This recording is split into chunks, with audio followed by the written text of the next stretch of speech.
Hello students, आर्य coaching centre में आप लोगों का स्वागत है। मैं आरपी सिंह। आज आप लोगों के लिए नेक्स्ट टॉपिक लेकर आया हूं बेटा, एंजाइम के स्रोत।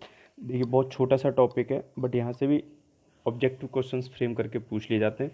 तो आपको एंजाइम्स के स्रोत याद रखने होंगे। चलिए देखो, सबसे पहला हम लोगों ने जो एंजाइम पढ़ा था वह था इन्वर्टेज। और इन्वर्टेज किस में उपस्थित होता है यह पूछ लिया जाता है। इन्वर्टेज के साथ साथ बेटा आप लोग जाइमेज भी याद रखना। कौन सा? जाइमेज। और जाइमेज के साथ साथ एक और आप लोग याद रखना, माल्टेज। माल्टेज, देखिए जाइमेज, इन्वर्टेज, माल्टेज, इन तीनों का जो स्रोत है वह है बेटा खमीर। खमीर, और इंग्लिश में से ईस्ट कहते हैं। ठीक, तो हिंदी में भी लिख लिया जाता है इसी तरीके से इसे ईस्ट, क्योंकि इंग्लिश के शब्दों को हिंदी में लिखने का प्रचलन बहुत है। चलो, तो क्वेश्चन कैसे फ्रेम होगा, इनमें से कौन सा एंजाइम खमीर में उपस्थित नहीं होता? इन्वर्टेज, जाइमेज, माल्टेज और डायस्टेज। तो क्या टिक कर क्या होगा बेटा आप लोग? डायस्टेज। चलिए अगला हम लोग देख लेते हैं। तो फिर डायस्टेज किस में पाया जाता है? डायस्टेज। डायस्टेज जो है आपका बेटा यह पाया जाता है माल्ट में। किस में उपस्थित होता है? माल्ट। माल्ट क्या होता है? अंकुरित जौ के दानों को अगर हम लोग पीस लें और जो रस प्राप्त होगा उनसे, वही आपका क्या कहलाएगा? माल्ट कहलाएगा। क्या कहलाएगा बेटा? माल्ट। तो अंकुरित जौ के दानों से क्या प्राप्त हो जाता है? माल्ट, जिसमें क्या उपस्थित होता है? Diastase enzyme. एक और विकर हम लोगों ने सीखा था, यूरिएज। यूरिएज, तो यूरिएज किस में पाया जाता है बेटा? सोयाबीन में। किस में पाया जाता है? सोयाबीन। ठीक, यूरिएज अमोनिया का जल अपघटन, सॉरी, यूरिएज यूरिया का जल अपघटन किस में कर देता है बेटा? अमोनिया में। ठीक, चलिए अगला आपको याद रखना है बेटा, टाइलिन। कहीं कहीं टाइलिन लिखा हुआ है, कहीं कहीं टाइलिन लिखा हुआ है, तो टाइलिन। ठीक, यह आपका लार में उपस्थित होता है बेटा। किस में उपस्थित होता है? लार में। ठीक, एक आपको याद रखना है पेप्सिन। जो पेप्सिन एंजाइम है बेटा, यह किस में पाया जाता है? यह भी क्वेश्चन पूछ लिया जाता है। तो पेप्सिन आपका आमाशय में उपस्थित होता है बेटा। किस में उपस्थित होता है? आमाशय। आमाशय में। और एक है आपका ट्रिप्सिन। जो ट्रिप्सिन है यह किस में पाया जाता है बेटा? अग्नाशय में। ट्रिप्सिन पाया जाता है आपका अग्नाशय में।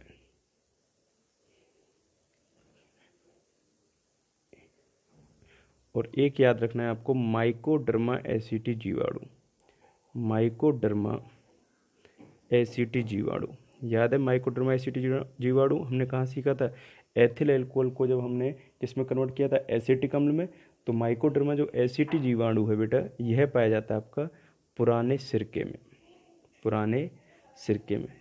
पुराने सिरके में माइकोडर्मा एसिटी जीवाणु पाया जाता है।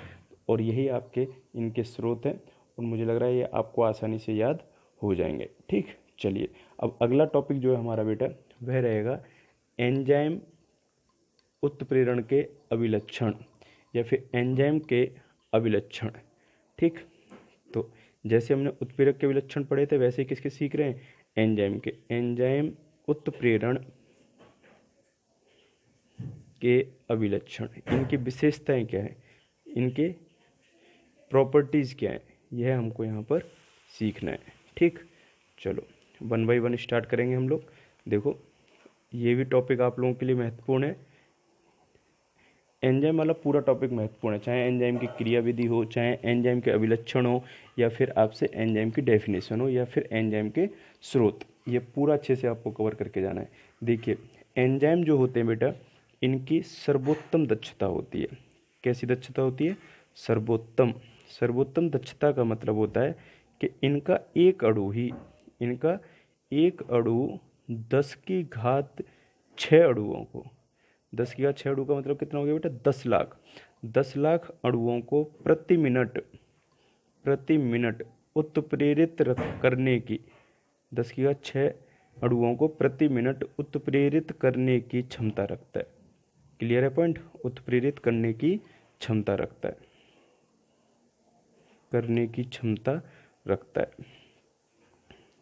ठीक, चलो तो क्या सीखा हमने? सर्वोत्तम दक्षता। दक्षता मतलब होता है एफिशिएंसी, और एफिशिएंसी में मतलब यहाँ पर हम लोग ये चीज़ चेक कर रहे हैं कि एक अणु अगर ले लिया जाए एंजाइम का, तो वह कितने अणुओं को, अभिकारक के कितने अणुओं को उत्प्रेरित कर सकता है। तो हमने यहाँ पर देखा रिएक्शंस में कि एक अणु 10⁶ अभिकारक के अणुओं को प्रति मिनट, वो भी 1 मिनट के अंदर क्या कर देता है बेटा, उत्पाद में परिवर्तित कर देता है, और उसकी दक्षता बहुत अधिक होती है। तो इसलिए हमने लिखा है कि ये सर्वोत्तम दक्षता दर्शाते हैं।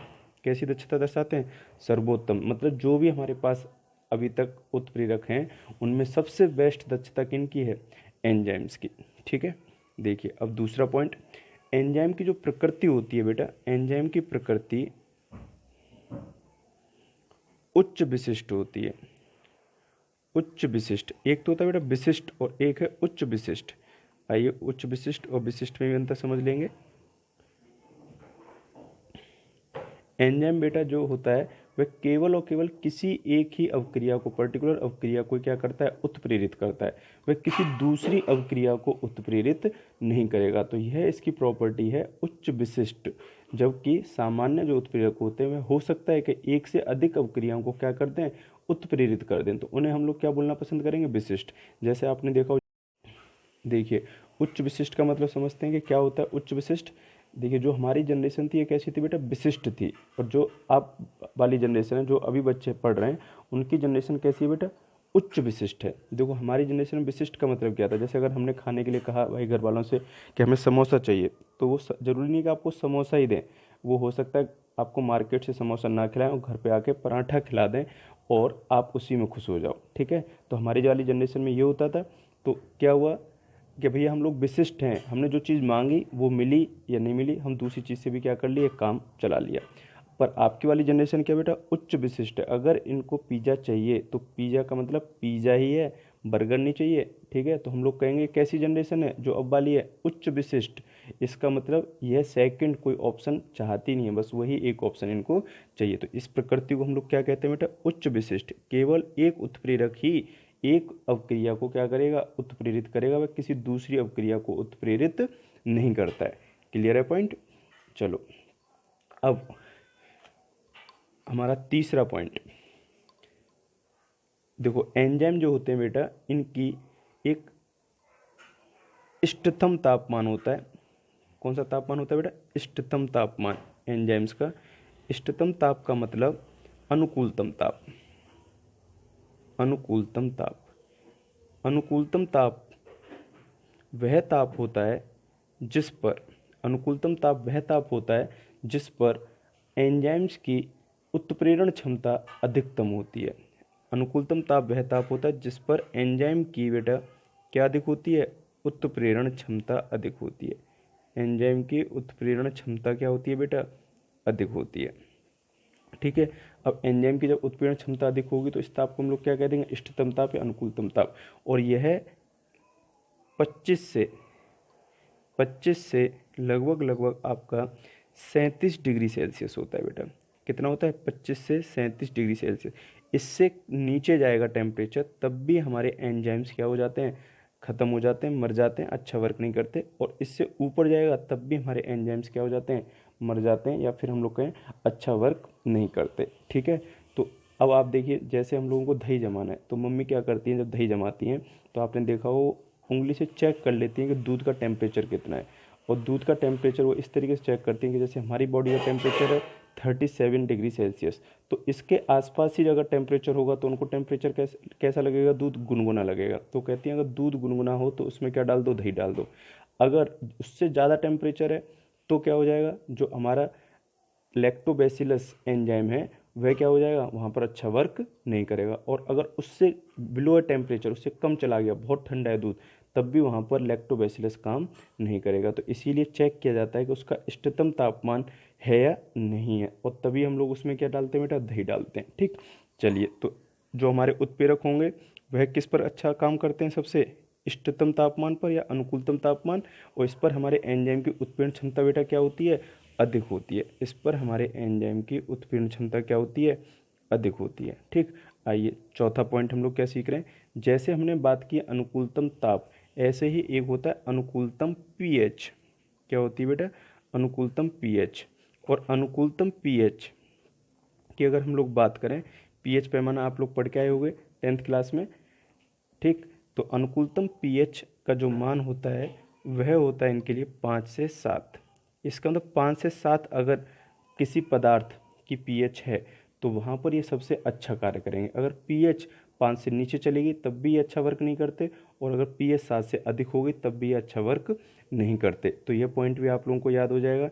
और नेक्स्ट पॉइंट है आपका कि जैसे हम लोगों ने पढ़ा था वहाँ पर कि कुछ पदार्थ ऐसे होते हैं जो कि हमारे उत्प्रेरक की सक्रियता को बढ़ा देते हैं। तो उन्हें हमने नाम दिया था बेटा उत्प्रेरक वर्धक। क्या नाम दिया था? उत्प्रेरक वर्धक।